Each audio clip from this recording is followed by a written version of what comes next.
Olá, humanos! Nesse canal vamos contar histórias de terror, suspense e nonsense, com sons relaxantes para você ouvir e se arrepiar com os relatos. Não deixe de nos seguir para ajudar na divulgação do canal. Recomendável usar fones de ouvido. Escolha um lugar confortável e vem comigo!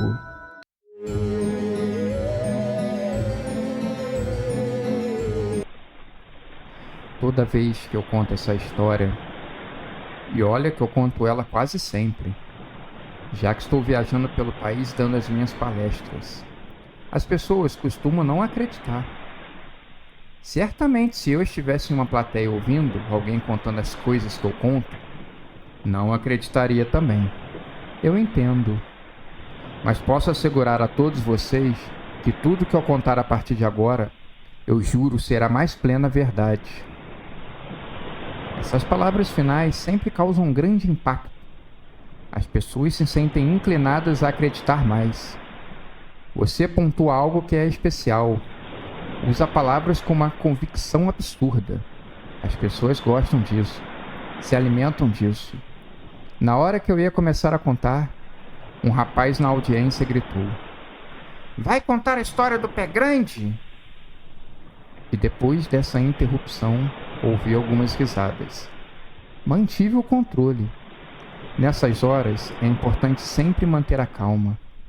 Fiz um sinal de joinha para o jovem e disse que seria uma história melhor. E comecei a contá-la. Eu vim de uma cidadezinha do interior do estado, perto dos 30.000 habitantes. Nada comparado com essa imensa capital que hoje em dia eu vivo com a minha família. A cidade tinha uma importante fábrica, na verdade, uma gigantesca fábrica. Ela produzia vários tipos de alimentos matinais: gelatina, leite em pó, sucrilhos, massas de bolo e etc. Produção essa que saía para todas as partes do país. A cidade cresceu e viveu se alimentando dessa fábrica. Gerava de forma direta e indireta uma grande quantidade de empregos. Se um dia ela fosse embora, certamente uma grande parte da cidade morreria junto. Nessa fábrica, trabalhava um homem que passava pouco dos 50 anos. Seu nome era Irineu Tapajós. Ele se gabava de ter a matrícula número 1 da empresa, o primeiro empregado contratado. Se gabava de ter sido também o seu primeiro emprego. Sempre trabalhou com muito amor. Era daqueles funcionários que sempre se prestava a fazer turno duplo, trabalhar nas folgas, vender as férias. Vivia para a empresa e ela era a sua vida. Não tinha tido família. Talvez quiçá uma namorada para contar história. Isso é o que todas as pessoas contavam na cidade. Um dia, quando os ventos não sopravam a favor, uma nova corrente política tinha tomado conta do país, mudando algumas legislações trabalhistas, onerando as empresas com dezenas de novos impostos, o que estava tornando inviável a manutenção de milhares de empregos pelo país. Com essa fábrica, mesmo sendo conhecida e líder de mercado no seu ramo, não foi diferente. Os problemas também chegaram. Era o inverno. Mas, como os empresários não são santos, eles conseguem certas maracutaias com alguns governadores, que só querem saber de popularidade, e uma boa forma de conseguir isso é através do aumento dos empregos, facilidade de arranjar algo que está difícil em outros lugares. E foi assim que a fábrica um dia anunciou a demissão em massa dos seus funcionários.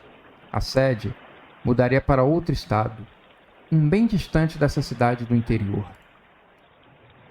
Irineu Tapajós perdeu seu rumo. Antes que a fábrica se mudasse de fato, ele havia perdido todas as assembleias da classe. Parece que um buraco tinha sido aberto embaixo dos seus pés. Ele implorou para o seu chefe que o levasse junto, mas eles não tinham essa intenção. Irineu era um funcionário que se comprometia com a firma, mas não era um funcionário indispensável ou brilhante. Era um funcionário comum. Na mente dos empresários, cidade nova, trabalhadores novos. Novo no sentido de mais baratos e novos em idade também, com mais vigor físico, coisa que Irineu estava deixando a desejar com a sua enorme barriga de cachaça. Aos poucos ele foi se afundando mais e mais na bebida. Deixou a sua barba e cabelo crescer, usando sempre a mesma roupa esfarrapada. Até que um dia, no meio da tarde de um calor extremo, ele subiu a caixa d'água na praça principal, que é um monumento da cidade. Ela tinha uns 8 metros de altura, mais ou menos. Nessa hora, o mesmo jovem de antes levantou o braço e perguntou: qual prefeito em sã consciência colocaria esse tipo de coisa como símbolo? Uma pergunta bastante pertinente. Eu dei uma risada gostosa, mas também já tinha pensado muito sobre isso. Não fazia sentido nenhum. Retomei a história. Junto com a subida do Irineu, alguns ventos estranhos começaram a soprar na cidade. Conforme algumas pessoas iam embora, muitas casas antes animadas agora estavam abandonadas, dando um ar de decadência e tristeza. Claro que ainda existiam outras empresas, lugares para trabalhar. Mas sem a fábrica, as chances dos jovens diminuíam bastante. Era acabar a escola e ir embora tentar uma faculdade em uma cidade grande. Foi o que eu fiz alguns anos mais tarde. Por algum motivo estranho, as pessoas se reuniam na praça para ver o Irineu no alto da torre. Ele começou aos poucos a perder a sua timidez e discursava para as pessoas. A polícia olhava de longe, mas sabia que seus discursos não eram contra a ordem. Eram discursos apocalípticos. Ele começou a pregar a Bíblia conforme a sua própria interpretação. Minha avó, sempre que ela precisava passar pela praça, era o único caminho para o supermercado da cidade, fazia o sinal da cruz. Ela me dizia para não ficar ouvindo aquele velho bêbado, que ele estava blasfemando contra Deus e que seu castigo não tardaria a chegar. Mas aquele velho era como um imã. Não sei se a cachaça aumentava o seu poder de atração ou era o seu aspecto desleixado, como dos sábios da antiguidade. Mas eu me prendia às suas palavras. Ficava arrepiado. Meus pelos ficavam ouriçados. Eu sentia alguma coisa dentro de mim. Em pouco tempo, eu estava copiando as suas palavras e as dizendo no jantar da família. Meu pai brigava comigo. Não queria que eu ficasse ouvindo aquele velho. Eu não queria ouvir aquele velho, mas não tinha como evitar. Um dia, eu passei pela praça e o homem estava calado, mas ele segurava uma placa de papelão escrita com letras garrafais. Faltam 5 dias. As pessoas, mesmo assim, ficaram ali, olhando para aquelas palavras escritas de uma maneira torta e grosseira. O velho, sentado, sem emitir nenhuma palavra. No dia seguinte, o contador tinha descido um dia. Ele estava levando a sério aquele suspense todo. Eu notava que os policiais que estavam sempre ali por perto estavam tensos, sem saber o que esperar.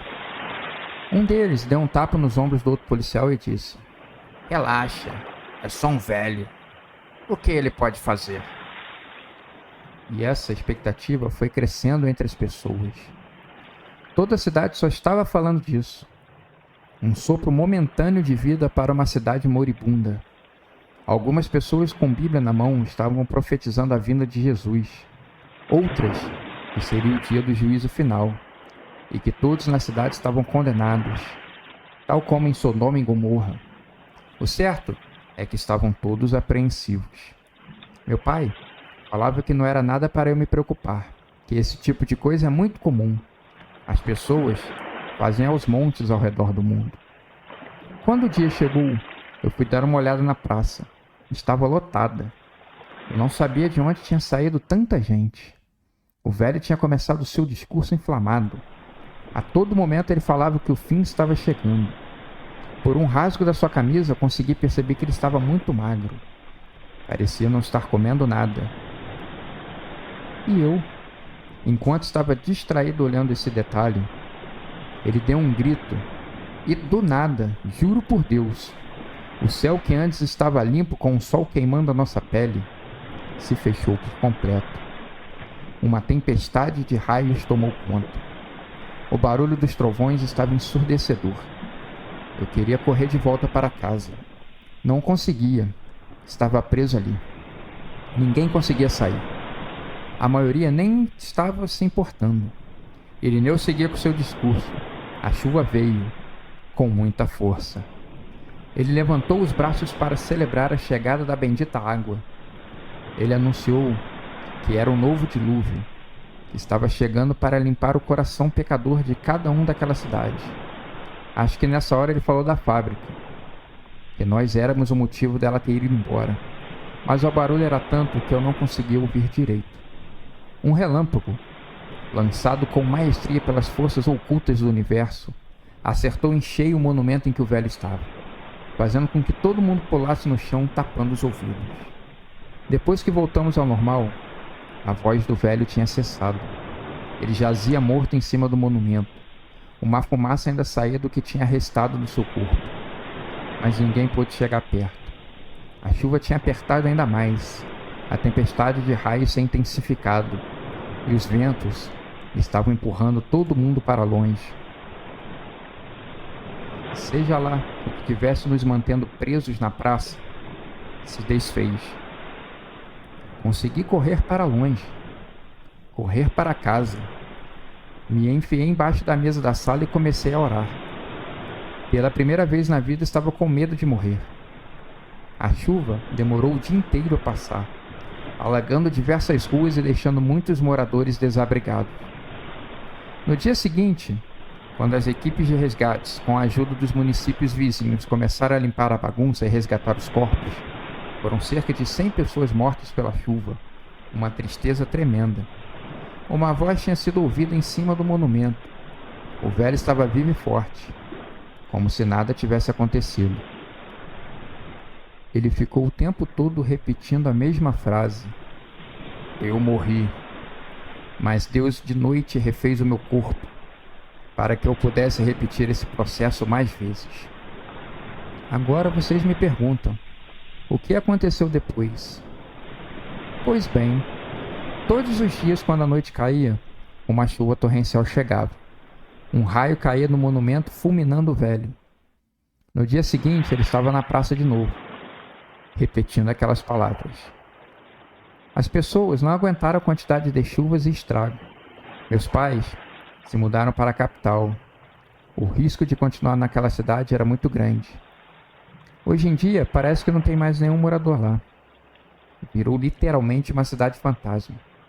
Há quem diga que o Irineu morreu de fome, e o seu espírito fica vagando por ali, assombrando quem quer que faça uma visita ou apenas passe de lá de carro.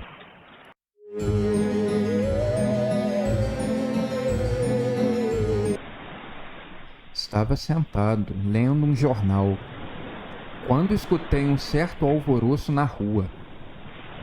Morar no primeiro andar tem esse tipo de vantagem, o que também é uma tremenda desvantagem, mas eu não quero entrar no mérito dessa questão. Coloquei a cabeça na janela e espiei. Avistei um homem andando sem camisa na rua. Ele não parava por nada. Aparentava estar bastante irritado. Não olhava para os lados. Resmungava toda hora. Apontava para o alto e voltava a andar. Fazia frio. O homem não tremia e seguia em frente com a sua revolta. Naquele momento, só cabia a mim especular o que poderia ter ocorrido. Separação do seu grande amor? A morte de um ente querido? A demissão de um emprego tão estimado? A descoberta de uma doença muito grave? Talvez tudo isso de uma vez só. Pelo menos sabemos que ele não portava uma arma, o que poderia causar problemas com as pessoas. Um homem fora de controle e armado poderia ser um perigo tremendo. Peguei meu casaco e resolvi sair de casa para acompanhar de perto os passos do homem. As pessoas não sabem de onde ele saiu, Ninguém nunca o viu. Ele começou a andar pelo meio da rua, trazendo caos ao trânsito. O motorista, falando ao celular, se aproximou em alta velocidade. Gritamos para que o homem desviasse do carro, saísse do meio da rua. Em vão, fechamos os olhos. Escutamos um barulho de carro quebrando, vidros sendo estilhaçados. Pensei naquela hora antes de abrir os olhos. Coitado do homem, não sobrou nada. Quando os abri, para minha surpresa, o homem estava vivo. O carro dividido ao meio. O homem destruiu o carro com seu corpo. O motorista estava sangrando, caído no meio-fio. Corremos para ajudá-lo. Em pouco tempo, a polícia e a ambulância chegaram. As pessoas perderam de vista o homem sem camisa. Ele seguiu em frente. Peguei a minha bicicleta que estava ali perto e fui procurar o homem. Não demorei para achá-lo, andando e reclamando da vida. Fui o seguindo e mantendo uma certa distância. 2 policiais e uma viatura se aproximaram. Desceram no carro e pediram que o homem parasse. Ele nem levantou o rosto para responder. Continuou seguindo em frente. Quando o policial sacou a arma e fez menção de prendê-lo, o homem sem camisa agarrou a arma do policial e a esmagou, como se fosse uma bolinha de papel, e a arremessou longe. Quando o segundo policial se aproximou, foi agarrado pelo pescoço e jogado na parede. Se arrastou para o canto e usou o rádio pedindo reforços. Tinha um problema ali. O homem parecia indestrutível. O que ele fez com o carro, as balas da pistola nem fariam cócegas. Seria necessário um míssil. Notei que o homem estava suando bastante, mesmo naquele frio. Ele apertava o peito com ambas as mãos. Parecia estar sentindo dor. Em um breve momento, ele olhou para trás. Pude ver o seu semblante de medo e tristeza. Meu coração se apertou. Queria poder dar um abraço naquele homem, ou acolher na tristeza. Talvez trazer um pouco de paz ao seu coração. Mas eu tinha medo da sua reação. Sabia que ele era bastante agressivo. O homem parecia uma máquina de destruição. Volta e meia passava perto de um carro estacionado e dava um soco, afundando a sua carroceria. O homem era muito forte. Não deveria ser desse mundo. O tempo parou de repente. Senti que estava em suspensão. Notei um passarinho parado na minha frente, imóvel. Gotas de sereno querendo cair e tocar ao chão. O homem era a única coisa que ainda se movia. Seu suor caía cada vez mais. Sua pele parecia estar querendo rasgar. Notei espasmos nas suas costas. Ele caiu de joelhos no chão e deu um grito muito alto. E o tempo, assim como tinha parado, voltou. O barulho de sirenes da polícia se aproximando. Estava a alguns quarteirões de distância. O homem se levantou. Nesse momento, sua pele finalmente se rasgou, revelando garras e uma pele escamosa, uma imagem demoníaca. Certamente o demônio em pessoa tinha subido do recanto mais escondido do inferno para realizar algum trabalho do mal. Um cheiro de enxofre encheu o ar. Suas asas eram poderosas, suas garras, armas letais. Quando os carros da polícia chegaram, ele pulou em cima do primeiro, o quebrando facilmente o vidro e com cada uma das mãos agarrando pelo pescoço um policial. Sem pena, ele quebrou o pescoço dos 2 homens e os jogou longe. Muitos tiros foram ouvidos. Nessa hora eu pulei no chão e esperei o pior passar. Mas conforme o tiroteio começou, logo ele terminou. Deitado no chão, eu estava olhando para o céu. Percebi que algo ali se abriu, uma frestinha, e algo passou disparado como uma bala de fuzil. Deduzi que era o demônio indo embora. Como eu havia sido o primeiro a chegar no local dos assassinatos, fui levado para a delegacia. Lá contei o que havia testemunhado. Me perguntaram se eu fazia uso de alguma droga. Eu neguei. Sabia que a polícia cobertaria esse caso de todo jeito. Essa pergunta sobre o uso de drogas era mais para que eu ficasse calado, uma espécie de aviso. Pouco tempo depois fui liberado sob olhares ameaçadores. Em casa. Eu tenho um pequeno templo.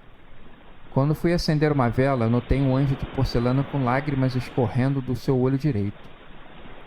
Talvez fosse uma mensagem divina, uma proteção contra as forças ocultas das trevas. Vou carregar essa visão pelo resto dos meus dias.